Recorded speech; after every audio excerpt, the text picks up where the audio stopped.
ये चार बातें बहुत जल्दी मन को प्रभु में लगा देंगी। अगर आप पकड़ पावे, ना पकड़ पावे तो भोगे। फिर आपका मन आपको जलाएगा, फिर आप रोएंगे, चिल्लाएंगे, भागेंगे। कहां भाग के जाओगे? जो संसार में फंसे हुए जन है वो तो भाग के यहां आ रहे हैं श्री जी की शरण में। यदि आप अपने मन को संभाल नहीं पाए तो फिर कहां भाग के जाओगे? इन्हीं की शरणागति से तो निर्विकार हुआ जाता है, निश्चिंत हुआ जाता है, निर्भय हुआ जाता है। इनके चरणों को छोड़कर कहां निश्चिंतता होगी, कहां निर्भयता होगी? पहला, बिल्कुल ये जीवन की वो दवा है जिससे आप बिल्कुल ठीक हो जाएंगे यदि ये जीवन में उतार लें तो। हृदय में लिख लो, दिमाग में लिख लो, किसी नोटबुक में लिख लो, जो आप रोज स्वाध्याय करें। पहला, जहां जहां मन जाए, जिस वस्तु व्यक्ति स्थान में, तत्काल अपने प्रिया प्रीतम की भावना कीजिए। ये राधा वल्लभ लाल जी, क्योंकि ये व्यक्ति पहले भी नहीं था, बाद में भी नहीं रहेगा। बीच में जो व्यक्ति दिखाई दे रहा है, ये व्यक्ति नहीं, मेरे प्रभु है। वस्तु नहीं, मेरे प्रभु है। ये स्त्री नहीं, ये प्रभु है। ये पुरुष नहीं, ये प्रभु है। ये पापी नहीं, ये प्रभु है। ये महात्मा नहीं, ये प्रभु है। मान लो, सवाल हल हो जाएगा। दूसरा, जहां जहां मन जाए वहां वहां मिथ्यात्व भाव करके, ये सब माया का विलास। राधा वल्लभ श्री हरि, राधा वल्लभ। और मन का एक स्वभाव है, जहां हम परिचय उसका ये जान जाते हैं स्वभाव का, तो हम उससे शासन में ले लेते हैं। लोग परिचय नहीं जानते हैं। जीव ही आप जानेंगे, ये भागाते हुए आ जाएगा। इसको सेकंड में भी कम समय में अधीन किया जा सकता है, और पूरा जन्म लग जाएगा फिर भी अधीन नहीं कर पाओगे। बात को समझिए। ये एक सेकंड में विश्व ब्रह्मांड में कहीं भी यदि इसका परिचय है, वो तत्काल पहुंच जाएगा। वायु भी इसके समान वेगवान नहीं है। मन, अगर अमेरिका गए हैं, आपने वो दृश्य देखा है, कोई एरिया, महल, घर, जो भी, एक सेकंड के कम हिस्से में वो पहुंच जाएगा। ऐसे मन को प्रभु में लगाने के लिए जहां मन जाए, और जाना कि गया, इतना सावधान साधक होना, गया वो तत्काल आ जाएगा, उसको बुलाना नहीं पड़ेगा, वो तत्काल लग जाएगा। राधा वल्लभ श्री हरि, राधा वल्लभ श्री हरि, राधा वल्लभ। हो सकता है 5 बार ना कहे फिर भाग जाए, फिर उसे लाना है। इसे कहते हैं अभ्यास योग। अभ्यास योग युक्तेन चेतसा नान्यगामिना। एक दिन ऐसा आएगा, नान्यगामिना, ये जाएगा ही नहीं, ये नहीं जाएगा। ये दिव्य शाश्वत परम पुरुष की प्राप्ति इसी से हो जाएगी। तीसरा, हमारे मन में जो सही स्फुरणाएं हो रही हैं, उसका सपोर्ट जरूरी है। विरोध से ही मन केवल काबू में नहीं होता, सपोर्ट जरूरी है। अब सपोर्ट शब्द से कितना मन प्रसन्न हो रहा है, हर्षित हो रहा है, उस बात का सपोर्ट जो गुरुवाणी, शास्त्र, संतजनों की वाणी, उसके अनुकूल वो बोल रहा है। चलो आज हम तुम्हारी बात पूर्ण कर लेते हैं। वो कहता, मुझे आज मीठा खाने की बहुत इच्छा है। ठीक, हम श्री जी को भोग पधराते हैं, नाम कीर्तन करते हैं, आचमन कराते हैं, फिर उसको पा लेते हैं। बिल्कुल वो आपको भजन में विरोधी भाव नहीं पैदा करे। कहीं कहीं मन को सपोर्ट करना है, वो कहीं कहीं शास्त्र सम्मत गुरु आज्ञा के अंतर्गत सपोर्ट जरूरी है, जरूरी है। बिल्कुल विश्वास मानिए, ये 4 बातें जो बता रहे हैं, ये जीवन की धरोहर है जो आपको दे रहे हैं। चौथी बात, जो शास्त्र विरुद्ध दोष वाली सलाह दे रहा है, बिल्कुल नहीं, बिल्कुल नहीं, बिल्कुल नहीं। जैसे वो जरूरी है सपोर्ट, ऐसे बिल्कुल सपोर्ट नहीं, बिल्कुल सपोर्ट नहीं, बिल्कुल नहीं। अब वो आपको जलाएगा। जैसे सपोर्ट शब्द से हर्षित हो गया, ऐसे बिल्कुल नहीं शब्द से वो शोकित हो जाएगा। अब आपको उदास कर देगा। जब उदास वो होगा तो आप उदास हो जाएंगे, कहीं मन नहीं लगेगा। आपको लगता है अब तो जीवन बेकार हो गया। तो मन लगना ही जीवन है क्या? अरे अभी आप समझे नहीं। सोहम तवैव आश्रितः, मैं प्रियालाल के आश्रित हूं। तो तन वांग मनोभिर, अगर ये नहीं लग पा रहे हैं तो मैं स्वयं प्रियालाल के आश्रित हूं। ये मुझे कैसे भ्रष्ट कर सकता है? तन वांग मनोभिर, शरीर, वाणी और मन, ये हम समर्पित कर रहे हैं। तो शरीर, वाणी, मन, ये तीनों धोखा दे रहे हैं। शरीर बीमार हो गया है, जबान खराब हो गई है, मन गलत चिंतन करा रहा है, तो हमारा बाल बांका भी नहीं कर सकता, क्योंकि सोहम तवैव आश्रिता, मैं स्वयं प्रियाजू की शरण में हूं।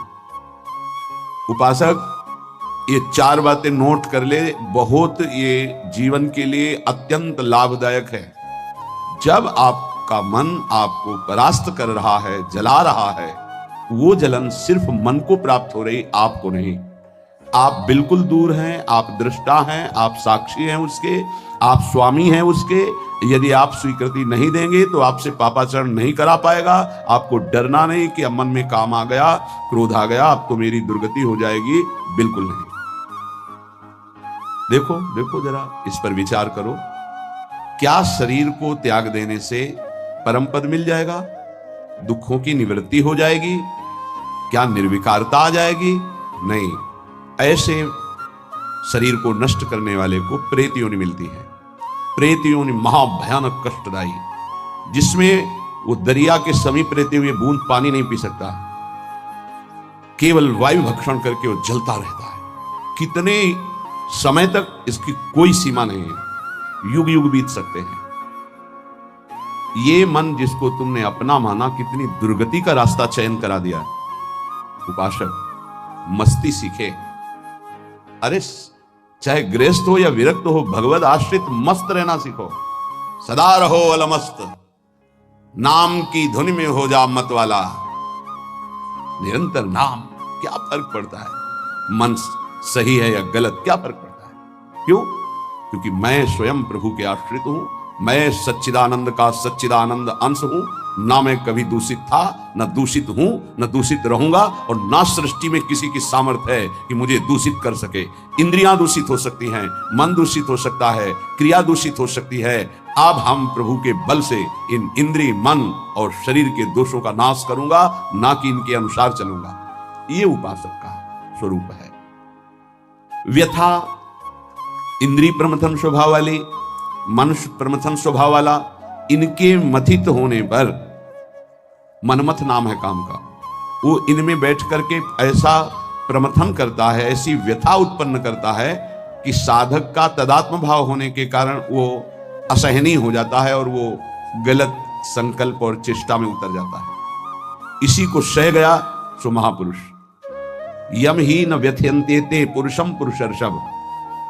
हे पुरुषों में श्रेष्ठ अर्जुन, अर्थात वो पुरुषों में श्रेष्ठ पुरुष है जो प्राप्त व्यथा को सह जाता है। इंद्रिय मन के द्वारा विकारात्मक पीड़ा को बिना किसी से राग द्वेष किए चुपचाप सह गया, ये भगवान की विशेष कृपा उस पर। हमारा मन क्या बुद्धि के साथ सोचवाता है कि जब हमें जो काम सताया, लोभ मोह ममता जो भी, हमें वो तत्काल मिल गया और हम शांत हो गए तो सौभाग्य समझते हैं।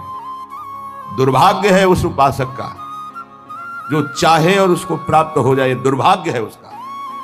सौभाग्यशाली वो है जो चाहे और ना मिले और जलता हुआ सह गया, उसे वो चीज मिलेगी जो त्रिभुवन में किसी को किसी साधना से नहीं मिलती। यम ही न व्यथयन्ते ते पुरुषम पुरुषर्षभ शम दुखा सुखाधीरम स्वमृतत्वाय कल्पते। वो अमृत पद का अधिकारी हो गया, वो अमर हो गया, अविनाशी हो गया, वो अविनाशी पद में आरूढ़ हो गया जो इस व्यथा को सह गया। व्यथा को सहने वाला वही होता है जो व्यथा का दृष्टा बनता है, भोगता नहीं। तुम दृष्टा हो, बात समझिए। आपने देखा आपका मन गलत चाह कर रहा है, ये आपने देखा, आप में नहीं है, मन में है। पर कहने को होता है कि मेरे मन में दोष आ गया, लेकिन मेरे मन में नहीं, वो मेरे में आ गया, मैंने स्वीकार कर लिया। यही दुर्दशा है माया के द्वारा की गई। इसी का नाम जड़ चेतन ग्रंथि है। यही चिज्जड़ ग्रंथि है जिसका नाश करते हैं वेदांत के द्वारा, भक्ति के द्वारा, योग के द्वारा, कर्म योग के द्वारा, सत्संग के द्वारा, शास्त्र स्वाध्याय के द्वारा। आपको विविध शास्त्रों का सार 5 मिनट में मिल गया। जो जीवन भर प्रयोग किया गया शास्त्र स्वाध्याय करके संतों की कृपा से, वो 5 मिनट में मिल गया। अगर इसे स्वीकार कर लें तो बहुत जल्दी आप महात्मा बन जाएंगे, चाहे गृहस्थ में हो या विरक्त में। महात्मा का संबोधन स्थिति से है, बाहरी किसी पद पदवी से नहीं। स्थिति होती है, उसे महात्मा कहते हैं। महात्मा शब्द भगवान के आगे भी लगता है, महात्मा श्री कृष्ण, ऐसा कई बार महाभारत में संबोधन हुआ। महापुरुष भगवान को कहते हैं, वंदे महापुरुष ते चरणारविंदम।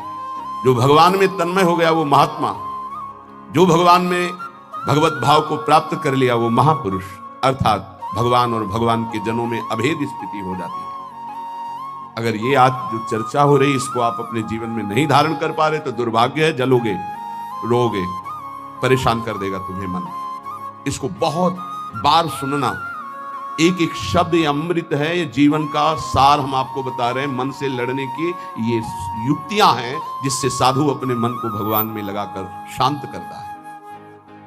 जब हमारा मन भगवन्मय होने लगता है तो उसमें भाव का प्रादुर्भाव हो जाता है। फिर ये जो अभाव है, इसी से कामनाएं प्रकट होती हैं। शब्द को पकड़ना, मन में सुख का अभाव ही भोगों की कामना पैदा करता है।